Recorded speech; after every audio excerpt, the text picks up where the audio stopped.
मैं वनस्पति शास्त्र का विद्यार्थी कभी नहीं रहा, लेकिन एक वनस्पति के प्रेम में पड़ गया था। उसका उल्लेख किसी ग्रंथ, किसी किताब में नहीं। वो कहाँ उगी, कैसे फैली, मुझे इसका भी कोई इल्म नहीं। मैंने उसे एक पार्क में देखा था और उससे टकरा कर उसे नष्ट करते करते बचा था। मैं बचा था या वो बची थी, दरअसल मुझे ये भी पता नहीं। मैंने उस पर कोई शोध, कोई अनुसंधान भी नहीं किया। फिर भी वो मेरी स्मृति में हरी है, विशुद्ध वनस्पति की तरह हरी, जैसे देर तक बारिश में भीगती रहकर अभी अभी चुपके से मेरी स्मृति में दाखिल हो गई हो। अब मैं बहुत सिलसिले से आपको उसकी कहानी सुनाऊंगा, एक वनस्पति की हरी कहानी। ये फरवरी की सुबह है। सूरज की किरणें पत्तियों से ओस को बेदखल कर अपना अस्तित्व जमा रही हैं।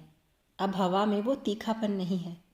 फिर भी पत्नी जी और बिटिया की हिदायतों का ख्याल करके गरम कोट मफलर पहनकर सैर करने पार्क आया हूँ। आया कम हूँ, धकेला ज़्यादा गया हूँ। सुबह सुबह बहुत सारे लोग चहलकदमी करने निकल आए हैं। अभी सुबह के 7 बजने को हैं और बहुत लोग अपनी वॉक समाप्त कर बेंचों पर बैठ बातों ठहाकों में मशगूल हो गए हैं। कुछ युवा जॉगिंग कर रहे हैं। 4-5 के समूहों में अधेड़ उम्र की औरतें जोर जोर से बतिया रही हैं। फूलों पर से 2 तितलियां अटखेली करती आईं और मेरे बहुत करीब से आंखों के सामने से उड़ गईं। सुनहरी तांबई रंग की तितलियां मेरे सामने से उड़ते हुए जैसे मेरे माजी की किताब के पन्ने पलट गई हैं। वही फूल, वही पत्ते, वही परिंदे, वही फरवरी महीना। एक किताब जाने कितने अरसे से बंद थी। इतने रंग कैसे ओझल रहे मुझसे इतने बरस। कैसे दूर हो गई मुझसे ये दुनिया। मैं अपनी उड़ानों को जीता हुआ जाने कब इसके साथ कदम ताल करना भूल गया। हवा का एक खुशबू से भीगा हुआ ठंडा झोंका आया। मन किया आंखें मूंद गहरी सांस में समा लूं इस लम्हे को। इन खुशबुओं में, तितलियों की उड़ानों में, हवा में, हर शय में वही समाई हुई थी। हर शय में नज़र उसे ही ढूंढ रही थी। हर शय उसी से भरी हुई थी। हर शय उसी से इतनी खाली थी कि नज़र की प्यास बेइंतहा हो गई। इतने अरसे बाद वो मुझ में यूं खिल रही थी, बिखर रही थी कि जैसे बारिश के बाद बूंदों से सूरज की रोशनी गुजरने से आसमान में सतरंगी इंद्रधनुष खिलाता है। मन के आसमान पर खिला ये इंद्रधनुष अपने हर रंग में उसको ही लिख रहा था। कितनी सारी स्मृतियां मन के जाने किस कोने में दबी पड़ी थीं। हवा के झोंके से जो झड़े हुए पत्ते प्रतिस्पर्धा में भागने लगते हैं, वैसी ही दौड़ मन में चल रही थी। उससे पहली मुलाकात ही दौड़ के साथ हुई थी। फरवरी की मखमली सर्दी की सुबह थी वो। मैं उन दिनों जॉगिंग के लिए रोज़ाना पार्क आने लगा था। मेरा आईआईटी का लास्ट सेमेस्टर चल रहा था। हॉस्टल के माहौल से उकताया मैं इन दिनों जॉगिंग करके अपने अवसाद से आगे निकलना चाहता था। 6 महीने बचे थे हॉस्टल की कैद से निकलकर नौकरी की कैद में जाने के। साथी खुश थे, योजनाएं बना रहे थे, मोटी तनख्वाह के सपने देख रहे थे। बहुत सारे सपने थे जो एक कदम बढ़ाते हाथ में आने को थे। वहीं मुझे वक्त की डोर अपने हाथों से छूटती हुई नजर आ रही थी। मेरा प्रशासनिक सेवाओं में जाने का मुद्दत से संजोया सपना इंजीनियरिंग के तगड़े पैकेज की टक्कर से टूट कर चूर चूर होने वाला था। टक्कर से याद आया, पहली मुलाकात दौड़ के साथ उससे टक्कर होते होते बचने में हुई थी। एक बाल भर की दूरी बची थी मेरी नाक से उसका सिर टकराने में। 1 सेकंड के 100वें हिस्से में मैंने अपने पाँवों को ब्रेक लगाया। पार्क के भीतर तकरीबन 1 किलोमीटर का सर्कल वॉकिंग वे बना हुआ था। उसने कानों में ईयरफोन लगा रखे थे और फ़ोन में देख रही थी, शायद गाना बदल रही थी। सुबह के 6-7 बजे के बीच इस रास्ते पर अच्छी खासी संख्या में लोग होते थे। भागते हुए अचानक रुकने से मेरे पैर कांपने लगे थे। एक बारगी उसका चेहरा भी सफ़ेद हो गया था। 2 सेकंड के लिए वो एक स्टैचू में बदल गई थी। फिर थूक निगलते हुए सॉरी बोला उसने। पसीने की कुछ बूंदें उसके चौड़े माथे पर हीरे सी चमक रही थीं। उनके बीच लाल सिंदूर दमक रहा था। अगले 1 सेकंड में वो 3-4 बार सॉरी का उच्चारण कर चुकी थी। अचानक सफ़ेद पड़े चेहरे पर अब थोड़ी गुलाबी रंगत वापस आ गई थी। इट्स ओके कहकर मैं उसके बाईं तरफ से आगे बढ़ गया। मेरे पैर अभी भी कांप रहे थे। जॉगिंग के बजाय अब मैं घिसटते पैरों से चल रहा था। उसका सफ़ेद से गुलाबी रंग में परिवर्तित होता चेहरा अब भी मेरी आंखों के सामने घूम जाया करता है। उसकी आंखों में एक अलग ही चमक या आकर्षण था। वैसी चमकीली बोलती आंखें बहुत कम लोगों की होती हैं। मैं अनायास ही उन आंखों को ढूंढने लगा था। एक अनकहा इंतज़ार मेरे भीतर आ गया था। उन आंखों को फिर से देखने की एक उत्कंठा, एक कसक उस क्षण ने मेरे भीतर भर दी थी। 4-5 दिन बाद वो पार्क के कोने में बेंच पर बैठी दिखी। उसके बाद तकरीबन हर रोज़ दिख जाती, पास से गुजरते हुए नज़र मिल जाती। वो मुस्कुराती, प्रत्युत्तर में मैं भी मुस्कुरा देता। उसका मुझे पता नहीं, पर उसकी मुस्कान से मेरी सुबह बन जाती। एक अनकहा संवाद हमारी मुस्कान बुनने लगी थी। ऐसा लगता था अनजानी दुनिया में अनजाने लोगों के बीच कोई है जिसे एक मुस्कान का इंतज़ार है, जैसे मुझे उसकी मुस्कान का अनकहा इंतज़ार था। तो ये थी पहली मुलाकात। और दूसरी, इससे कम रोचक वो भी कतई नहीं थी। उस दिन शनिवार था। मैं हर शनिवार इतवार स्पोर्ट्स क्लब जाया करता था। 1 साल की मेंबरशिप थी मेरे पास। कभी बैडमिंटन, कभी टेबल टेनिस खेलते हुए कुछ साथी बन गए थे कॉलेज से बाहर के। संयोग से उस दिन मेरे साथियों में से कोई नहीं आया था, इसलिए मैं बाहर आ गया। जैसे ही मैं क्लब के दरवाजे से बाहर निकला, मेरी नज़र उस पर ठहर गई। उसने गाड़ी के बोनट पर कागज़ के बड़े लिफाफे रख रखे थे। उनमें से प्लेट में चटनी समोसे डालकर बांट रही थी। आसपास रिक्शे वालों की, निर्माणाधीन इमारतों पर काम करने वाले मजदूरों की भीड़ थी। सब आसपास खड़े समोसे खा रहे थे। पता नहीं क्यों मेरे दिमाग में खुराफात उपजी और मैंने समोसे की प्लेट के लिए हाथ आगे बढ़ा दिए। उसके अभ्यस्त से हाथों ने प्लेट आगे बढ़ा दी, पर अगले ही क्षण चेहरे तक दृष्टि गई तो एक पल को हाथ ठिठक गए। आंखों की चमक के जैसे वोल्टेज बढ़ गए। अरे, आप यहाँ! एक खनक सी आवाज़ झरने से टूट के अलग हुई हो मानो। मैंने समोसे की प्लेट थाम ली। वो तेल से सने हुए हाथ कागज़ के लिफाफे से पोंछ रही थी। मैंने अपने हर शनिवार इतवार को यहाँ खेलने आने की बात बताई। वह कहा कि आज कोई साथी नहीं आया, इसलिए अभी वापस जा रहा हूँ। उसने कहा, आज हम खेलने में साथ दें तो? उसका यह इसरार था कि मेरे कदम वापस क्लब की ओर चल पड़े। टेबल टेनिस पर उसकी पकड़ देख मैं वाकई हैरान था। उसका यह दावा बहुत सही था। ये तो मैं अभी प्रैक्टिस में नहीं हूँ, नहीं तो आप 5 मिनट भी नहीं टिक पाते। आपको तो राष्ट्रीय स्तर पर खेलना था। उसका सुंदर खेल देखकर मैंने कहा, हाँ, मेरा भी ऐसा ही मानना है, कहकर वो खिलखिला दी थी। पर इस खिलखिलाहट की लहर के नीचे तलहटी में जमा दर्द आंखों से झांक गया था। इस दर्द को देख लेने का क्षण शायद उसने भी देख लिया था। मैंने माहौल को हल्का करने के लिए कहा, कल भी समोसे मिलेंगे? इस अचानक से आए सवाल ने अच्छा काम किया।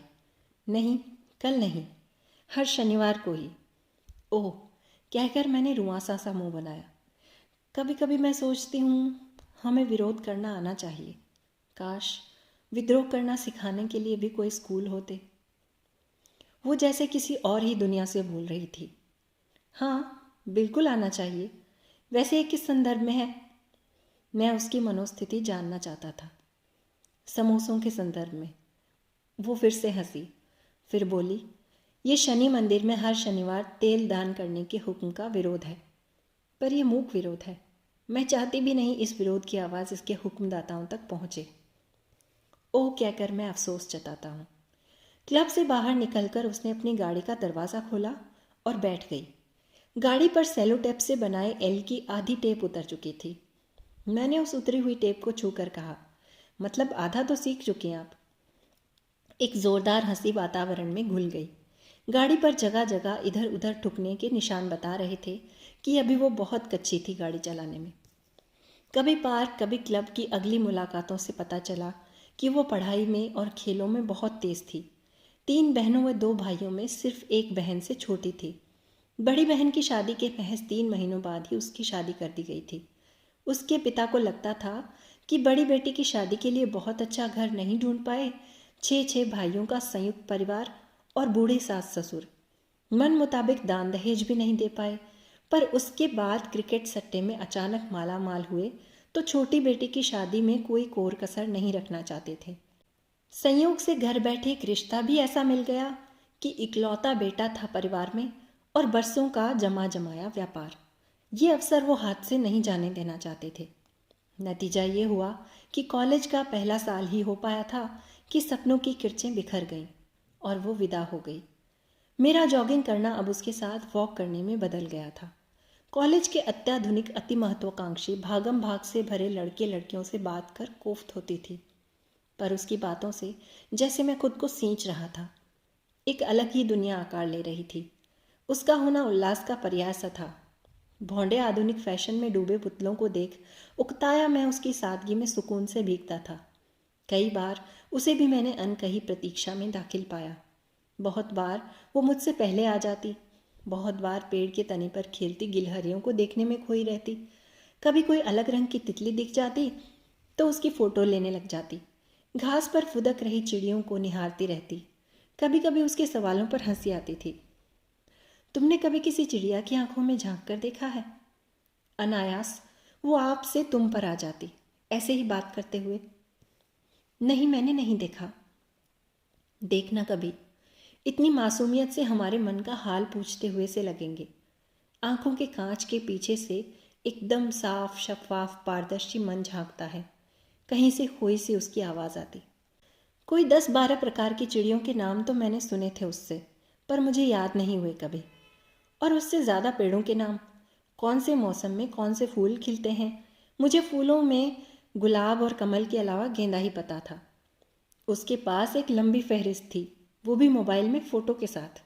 मौलसिरी, गुल मेहंदी, नील कमल, गुलदाउदी, नाग चंपा, चांदनी, हरसिंगार, गुड़हल, चमेली, कुमुदिनी, मोतिया, नरगिस, कनेर, केतकी, सदाबहार, नागफनी, सूरजमुखी, छुई मुई, कुमुद। देखो अभी भी कितने नाम हो गए। मैंने एक बार यूं ही मजाक में कह दिया था, तुम्हें इतने सारे पेड़ों के नाम कैसे पता? मालिन थी क्या पिछले जन्म में? मेरा नाम पिछले जन्म में वनस्पति था। उसका जवाब सुन ठहाके वाली हंसी आई थी। ये बात याद करके आज अकेले में भी मुस्कुरा रहा हूँ। और अचानक ख्याल आ रहा है, कोई देख तो नहीं रहा। मार्च की सुबहों में पेड़ों के नीचे सूखे पत्तों का अंबार लगा होता था। चलते हुए सूखे पत्तों को उसके अंदाज में ठोकर से हटा रहा हूँ और इससे निकली हुई आवाज़ में उसे कितना करीब महसूस कर रहा हूँ, जैसे अभी यहीं किसी बेंच पर बैठी दिख जाएगी, निकलते सूरज की रश्मियों से दमकती। घर से पत्नी जी का फ़ोन आ गया है और यादों की गलियों से निकल अब जाना होगा। ये जाना शब्द भी किन किन व्यंजनाओं से भरा हुआ है। मुझे परीक्षाओं के बाद का जाना याद आ रहा है। मैं परीक्षा के बाद कुछ दिन और यहाँ रुकना चाहता था, इसलिए परीक्षाओं के दौरान पार्क भी नहीं आया। सोचा था पेपर पूरे होने पर हफ्ते भर रोज़ आया करूँगा, पर नियति ने मेरे लिए कुछ और चुन रखा था। अंतिम पेपर देकर लौटा ही था कि संदेश मिला, चाचा जी हृदयाघात के शिकार हो गए हैं। मैं उनकी देह के ही दर्शन कर पाया। बचपन से मेरी जिम्मेदारी उन्होंने ही वहन की थी, लिहाजा अब मुझे अपनी भूमिका निभानी थी। नियुक्ति के लिए मुझे प्रतीक्षा नहीं करनी पड़ी। एक कंपनी ने मुझे झारखंड में पोस्टिंग दी। ये काम मेरे मन का बिल्कुल नहीं था, पर अच्छी बात यह थी कि मेरे पास काफ़ी समय बच जाता था, जिसे मैंने अपने प्रशासनिक अधिकारी बनने के सपने को साकार करने में लगाया। मुझे अक्सर उसकी ये बात याद आती थी कि सपनों को ना सींचो तो मर जाते हैं। अब मैं पूरी तरह सपनों को समर्पित था और बाकी सब भूल रहा था।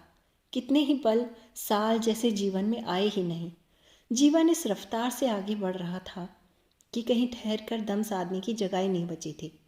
बहुत बार मन हुआ छुट्टी लेकर सभी दोस्तों से मिलने जाऊं, कभी हॉस्टल में इकट्ठा हों, सब अपने जीवन में क्या कर रहे हैं जाने एक दूसरे के बारे में। पर सारी योजनाएं बातों में ही बनती और बिखर जाती। फ़ोन से संपर्क ज़रूर होता, पर मिलने का अवसर नहीं आया। बहुत बार मैंने सोचा उससे मिलने जाऊं, देखूं क्या अभी भी वो पार्क आती है। एक मन कहता जैसे मैं याद करता हूँ वो भी मुझे याद करती होगी।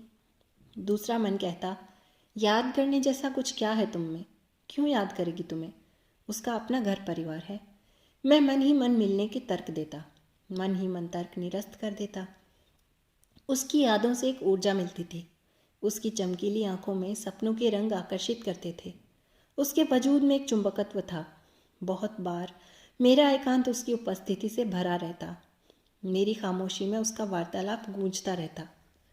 आजकल भागते समय को साधने की कोशिश छोड़ रखी है। वो जिधर ले जाए साथ हो लेता हूँ। बाहर दुनिया भाग रही है, पर भीतर की गति की उससे साम्यता नहीं हो पाती। भीतर सब ठहरा हुआ है। ठहरे हुए में सिर्फ बेचैनी गतिशील सी है। जो पाया क्या कम है?